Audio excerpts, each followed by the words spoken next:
তার জন্য আল্লাহ যখন রাত্রি গভীর হয়ে যায়, বান্দা যখন ঘুমায়া থাকে, আল্লাহ এখন প্রথম আসমানের মধ্যে আসছে এবং বান্দার জন্য বলতেছে, বান্দা দুনিয়াতে কে কে গুনাহ করছো আসো, আমি তোমাদের সকলের গুনাহ মাফ করে দেব। জোরে কোন সুবহানাল্লাহ।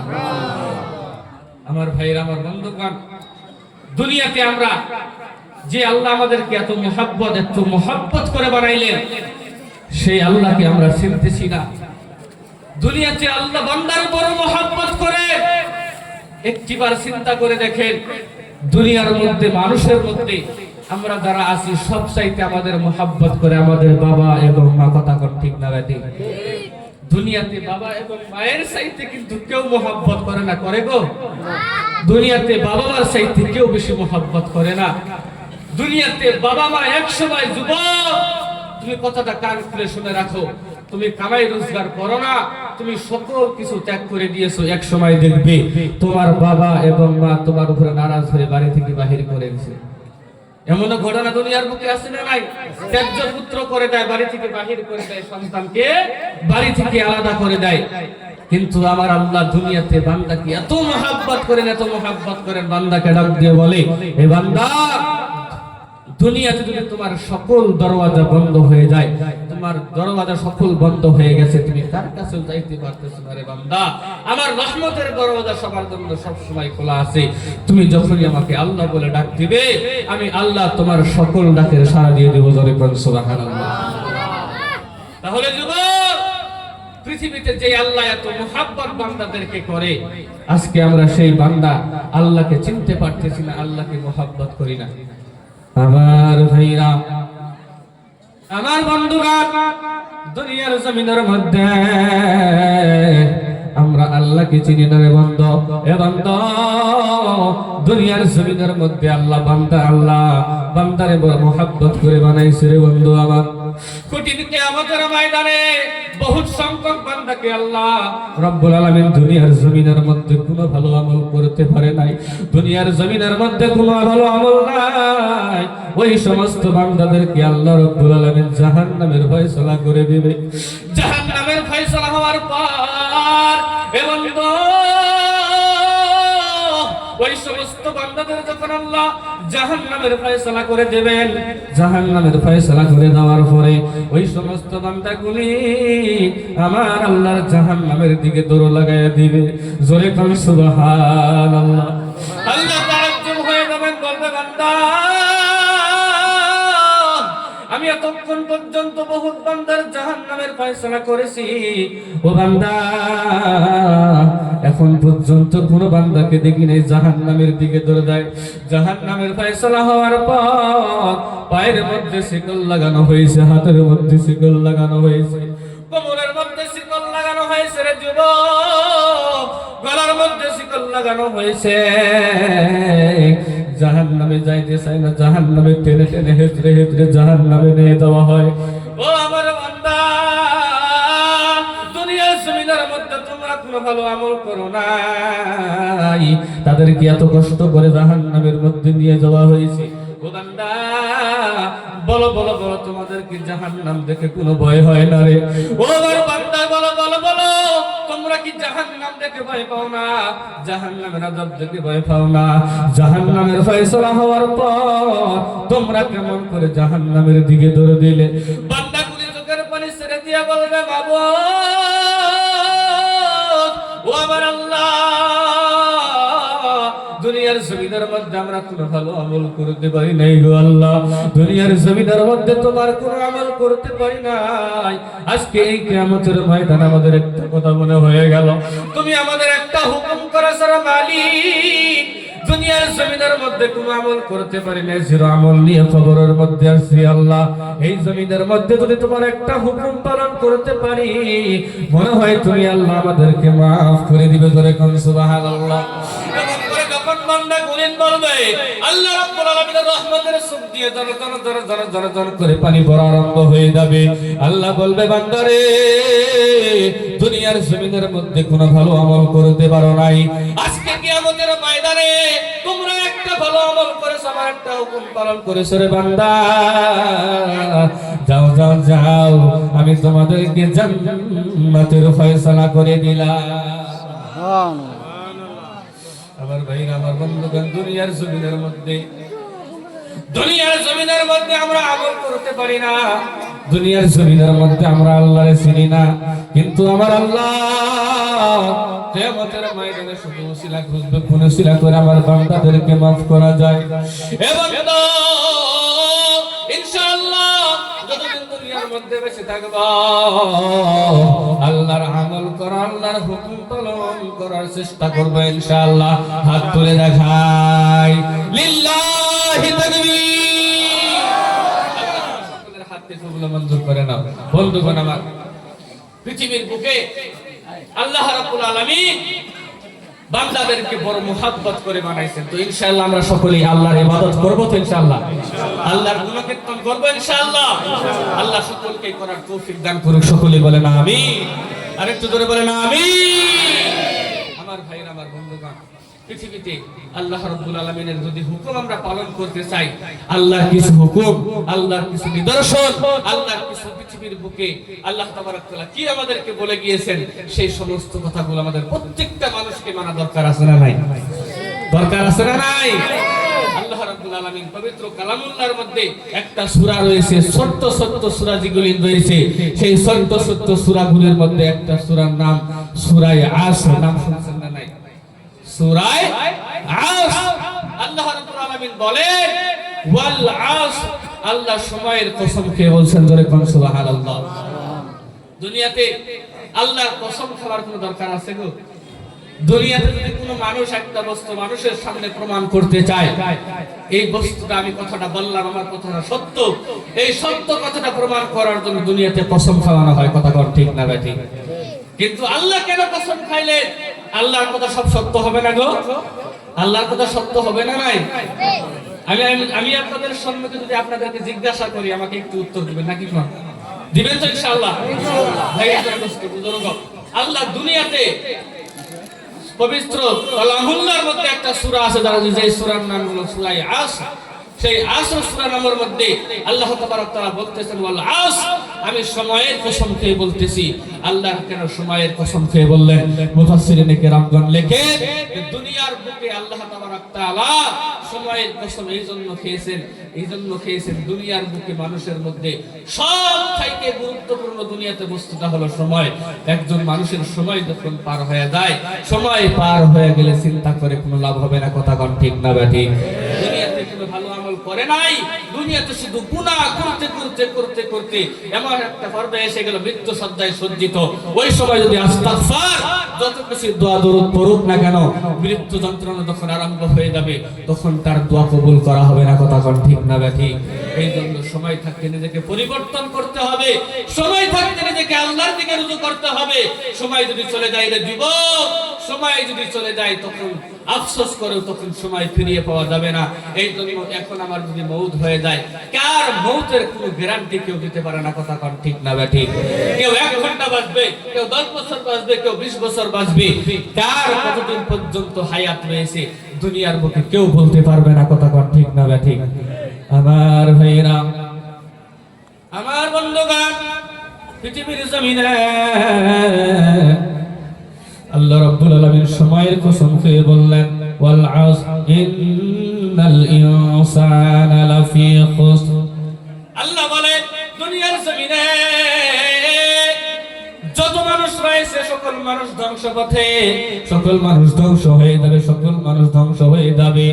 পৃথিবীর জমিনে আবার আল্লাহ পরে ডাক দিয়ে বললেন ইল্লাল্লাযীনা আমানু ওয়া আমিলুস সালিহাতি ওয়া তাওয়াসাউ বিল হাক্কি ওয়া তাওয়াসাউ বিস সাবর।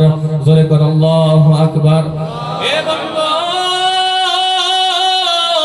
আমার আল্লাহ বলে দুনিয়ার জমিনের মধ্যে মানুষ ধ্বংস, মানুষ ক্ষতিগ্রস্ত, মানুষ ক্ষতিপ্রাপ্ত হয়ে গেছে, মানুষ ক্ষতিপ্রাপ্ত হয়ে যাবে, কিন্তু 4 শ্রেণীর মানুষ তারা কোনোদিন ধ্বংস হবে না। জোরে কোন সুবহানাল্লাহ।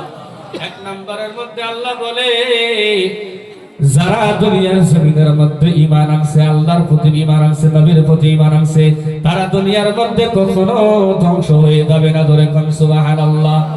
এ যুবক, দুনিয়ার জমিনের মধ্যে ঈমান যারা আনছে, ঈমানদার যারা ব্যক্তি, ঈমানদার ব্যক্তি কোনদিন ধ্বংস হয়ে যাবে না। ধরে কোন সুবহানাল্লাহ। আমার বন্ধুগণ, দুনিয়ার জমিনের মধ্যে সাহাবারা কেমন করে ঈমান এনেছিল? সাহাবাদের ঈমান কেমন ছিল রে যুবক? দুনিয়ার জমিনের মধ্যে আমাদের ঈমান কেমন? আমাদের ঈমান হলো এমন, আমাদের দুনিয়ার মধ্যে আমাদের ঈমান হয়ে গেছে, ঈমান এমন হয়ে গেছে, দুনিয়ার জমিনের মধ্যে যদি কোনো বিপদ এসে যায়, আমাদের ঈমান আমাদের কাছ থেকে দূরে চলে যায়। কথা কোন ঠিক না বাটি? আরে যুবক, দুনিয়ার জমিনের মধ্যে ঈমান এনেছিলেন সাহাবারা। এ বন্ধু, ঈমান এনেছিলেন বলে আল্লাহর নবী জিনাদেরকে দুনিয়ার বুকে জান্নাতি ঘোষণা করে দিয়েছে। জোরে কোন সুবহানাল্লাহ। এ বন্ধু, দুনিয়ার জমিনের মধ্যে ঈমান এনেছিলেন হযরত আবু হুরায়রা রাদিয়াল্লাহু তাআলা আনহু। নাম শুনছেন না নাই? আল্লাহর নবীর একজন পেয়ারা সাহাবী ছিলেন রে বন্ধু। দুনিয়ার জমিনের মধ্যে আল্লাহর নবীরে বড় ভালোবাসতেন, আল্লাহর নবীর সব সময় সাথে পাশে থাকার চেষ্টা করতেন। আবু হুরায়রা দুনিয়ার বুকে যখন প্রথম ইসলাম গ্রহণ করলেন রে যুবক, আবু হুরায়রা যুবক ছিল। এই যুবক, দুনিয়ার জমিনের মধ্যে আল্লাহর নবীরে কেমন করে বিশ্বাস করতেন, আল্লাহর নবীর প্রতি কেমন ঈমান ছিলেন রে বন্ধু? আল্লাহরে কেমন বিশ্বাস করতেন? দুনিয়ার জমিনের মধ্যে যার জন্য এত বড় আল্লাহ বানায় দিয়ে গিয়েছেন। হযরত আবু হুরায়রা যখন প্রথম ইসলাম কবুল করে, ইসলাম কবুল করার পর তার বাড়িতে যখন গেলেন, বাড়িতে যাবার পর মা ডাক দিয়ে বললেন, আবু হুরায়রা, আরে আবু হুরায়রা, তুমি যেই ধর্মকে কবুল করছো সেই ধর্ম তুমি ছেড়ে দাও। এই কথা বলার পর আবু হুরায়রা ডাক দিয়ে বলে, মা, ও মা, দুনিয়ার জমিনের মধ্যে আমার জীবন চলে যাবে গো মা, আমি ইসলাম কোনদিনও ছাড়ব না। বলে কোন সুবহানাল্লাহ। এই কথা যখন বলেছে আবু হুরায়রা, আবু হুরায়রার মা হাতের মধ্যে লাঠি নিয়ে আবু হুরায়রাকে এমন ভাবে মারা আরম্ভ করে দিয়েছে রে যুবক। হে যুবক, আবু হুরায়রাকে এত মারা আরম্ভ করে দিয়েছে, আবু হুরায়রা অবস্থা শেষ হয়ে গেছে। কাঁদতে কাঁদতে কাঁদতে কাঁদতে আবু হুরায়রা নবীজির দরবারে চলে গেছে। নবীজির দরবারে কাঁদতেছে। আল্লাহর নবী ডাক দিয়ে বলে, আবু হুরায়রা, বলো বলো বলো, তুমি কিসের জন্য কাঁদতেছো রে আবু হুরায়রা? আবু হুরায়রা কাঁদে আর বলে, নবী গো, আমি ইসলাম কবুল করেছি বলে আমার মা মন করে মারছে, আমি ইসলাম ছেড়ে দেই নাই গো নবী, আমি ইসলামকে ছেড়ে দেওয়ার না দেওয়ার জন্য আমার মা আমাকে এমন করে মার দিছে। এমন করে বলার পর আল্লাহর নবী সাল্লাল্লাহু আলাইহি ওয়াসাল্লাম জিজ্ঞাসা করলেন, আবু হুরায়রা, ও আবু হুরায়রা, তুমি কি চাও? তুমি বলো, তুমি আমার কাছে কি চাও? আবু হুরায়রা কাঁদে আর বলে, নবী গো, ও নবীজি, দুনিয়ার জমিনের মধ্যে আমি আপনার দরবারে আসছি গো নবী। ও নবী, আমি এমনি আসি নাই, আমি আপনার দরবারে আসছি গো নবী। ও নবী, জোরে লা ইলাহা ইল্লাল্লাহ, লা ইলাহা ইল্লাল্লাহ। কোরআন দান করে ছোট্ট বাচ্চার জন্য কোরআন দান করে তার দানকে তুমি কবুল করে নাও, সকলেই বলেন আমিন। হে বন্ধু, আল্লাহর নবীর ডাক দিয়ে বলেন, নবী গো, ও নবীজি, আমি এমনি আসি নাই আপনার দরবারে, আপনি একটু হাত তুলে আমার মারে যেন আল্লাহ কবুল করে না, ইসলামের জন্য কবুল করে নাই। জোরে কোন সুবহানাল্লাহ। আল্লাহর নবী হাত উত্তোলন করে দোয়া করলেন, মালিক, ও আমার আল্লাহ, আমার আবু হুরায়রার মাকে তুমি কবুল করে নাও। এমন করে যখন দোয়া করলেন, আবু হুরায়রা ওই জায়গা থেকে বাহির হয়ে একটা দৌড় লাগাইছে, দৌড়াইতেছে। রাস্তার মধ্যে একজন সাহাবার সঙ্গে দেখা হয়ে গেল। সাহাবা ডাক দিয়ে বলল, আবু হুরায়রা, ওরে আবু হুরায়রা, বলো বলো বলো, তুমি কিসের জন্য দৌড়াইতেছো রে আবু হুরায়রা? এ আবু হুরায়রা, তুমি কিসের জন্য দৌড়াইতেছো? তুমি কিসের জন্য দৌড়াইতেছো? আবু হুরায়রা কাঁদে আর বলে, ভাই, আমি নবীর দরবারে গিয়েছিলাম, নবী আমার দরবার থেকে আমি নবীর দরবারে গিয়েছিলাম। নবীর দরবারে যাওয়ার পর নবীজি আমার মায়ের জন্য জন্য দোয়া করেছেন ভাই, আমি এই জন্য ধরে দিয়েছি আমি বাড়িতে আগে যাই না, আমার মায়ের দোয়া আমার বাড়ি, আমার নবীর দোয়া আমার বাড়িতে আগে যায়। জোরে কোন সুবহানাল্লাহ। দৌড়াইতেছে বাড়ি যখন বাড়ি অবস্থায় বাড়ির গেটের সামনে যখন চলে গেছে, বাড়ির থেকে যেন গোসলের আওয়াজ আবু হুরায়রার কানের মধ্যে পৌঁছে গেল। আবু হুরায়রা বাড়ির বাইরে দাঁড়াইয়া রয়েছে। মার গোসল করে যখন শেষ হয়ে গেল, মা দুনিয়ার জমিনের মধ্যে বসতে পেরেছে। আমার আবু হুরায়রা আমার বাড়িতে বাড়ির বাইরে দাঁড়াইয়া আছে। পৃথিবীর জমিনের মধ্যে মা মনে মনে ভাবে, দুনিয়ার জমিনের মধ্যে আমার মাথার মধ্যে রাগ উঠে গিয়েছিল। রাগ ওঠার পর আমি আমার সন্তানকে কত মারে দিছি। দুনিয়ার জমিনের মধ্যে যদি কোনো মা দুনিয়ার জমিনের মধ্যে সন্তানকে মার দেয়, সন্তানকে যদি বেশি মার দেয়, মা কিন্তু দুনিয়ার বুকে সহ্য করতে পারে না। কথা কোন ঠিক না? সন্তানকে মারার পর মা কিন্তু ঘরের মধ্যে বসে বসে কাঁদবে। কথা কোন ঠিক না? এবং আবু হুরায়রার মায়ের মধ্যে অনুশোচনা জেগে গেছে। হাজার হলেও তো আমার সন্তান, যদিও আমাদের ধর্মকে ছেড়ে দিয়েছে, এই জন্য আমার মনের মধ্যে রাগ, এই জন্য আমি আমার সন্তানকে মারছি। দুনিয়ার জমিনের মধ্যে আমি কোনো কিছুই দেখি না, আমার সন্তানকে মারি দিয়েছি। এই কথা ভাবতে ভাবতে আবু হুরায়রাকে ডাক দিয়ে বলে, আবু হুরায়রা, দুনিয়ার জমিনের মধ্যে আমি তোমারে বড় মারি দিয়েছি রে আবু হুরায়রা। ও আবু হুরায়রা, তুমি মনের মধ্যে কিছু নিও না, তুমি মনের মধ্যে কিছু নিও না। আবু হুরায়রা শুনে নাও, তুমি যে নবীর কলেমা পড়ে মুসলমান হয়ে গেছো, দয়া করে আমাকে সেই নবীর কাছে নিয়ে যাও। জোরে কোন সুবহানাল্লাহ। এ বন্ধু, নবীকে এত বিশ্বাস করেছিলেন, আল্লাহকে এত বিশ্বাস করেছিলেন, মনে মনে ভাবেছিলেন আল্লাহর নবীর দরবারে গেলে মনে হয় আমার মায়ের দোয়া কবুল হয়ে যাবে, আমার মা মনে হয় মুসলমান হয়ে যাবে। এই জন্য নবীর দরবারে গিয়েছিলেন। বন্ধু আমার, আজকে দুনিয়ার জমিনের মধ্যে আমরা আল্লাহরে ভুলে গেছি, আল্লাহর রাসূলকে ভুলে গেছি। কথা কোন ঠিক না? দুনিয়ার জমিনের মধ্যে বিপদ হলে, যদি আমাদের বিপদ হয়ে যায়, আমরা দুনিয়ার বুকে আল্লাহর কাছে চাই না, মানুষের কাছে গিয়ে হাত বাড়াই। কথা কোন ঠিক না? দুনিয়ার মধ্যে যদি আমাদের কোনো বিপদ আপদ হয়, দুনিয়ার মধ্যে যদি কোনো ভেজাল হয়, আমরা আল্লাহর কাছে চাই না, আমরা আল্লাহর কাছে চাই না, আমরা মানুষের কাছে গিয়ে চাই। কথা কোন ঠিক না? ঠিক। বন্ধুগণ, আমার একটা কথা মনে রাখবেন, সাহাবাদের যখন বিপদ হইতেন তখনই আল্লাহর কাছে নামাজের মধ্যে 2 রাকাত করে নামাজ পড়ার আরম্ভ করতেন। যতক্ষণ পর্যন্ত সমস্যা সমাধান হয় নাই, ততক্ষণ পর্যন্ত তিনারা নামাজ পড়ে গেছেন। জোরে কোন সুবহানাল্লাহ। সুবহানাল্লাহ ওয়ালহামদুলিল্লাহ ওয়ালা ইলাহা ইল্লাল্লাহ, সুবহানাল্লাহ আলহামদুলিল্লাহ ওয়ালা ইলাহা ইল্লাল্লাহ, সুবহানাল্লাহ ওয়ালহামদুলিল্লাহ ওয়ালা ইলাহা ইল্লাল্লাহ, সুবহানাল্লাহ ওয়ালহামদুলিল্লাহ ওয়ালা ইলাহা ইল্লাল্লাহ, সুবহানাল্লাহ ওয়ালহামদুলিল্লাহ ওয়ালা ইলাহা ইল্লাল্লাহ, সুবহানাল্লাহ ওয়ালহামদুলিল্লাহ ওয়ালা ইলাহা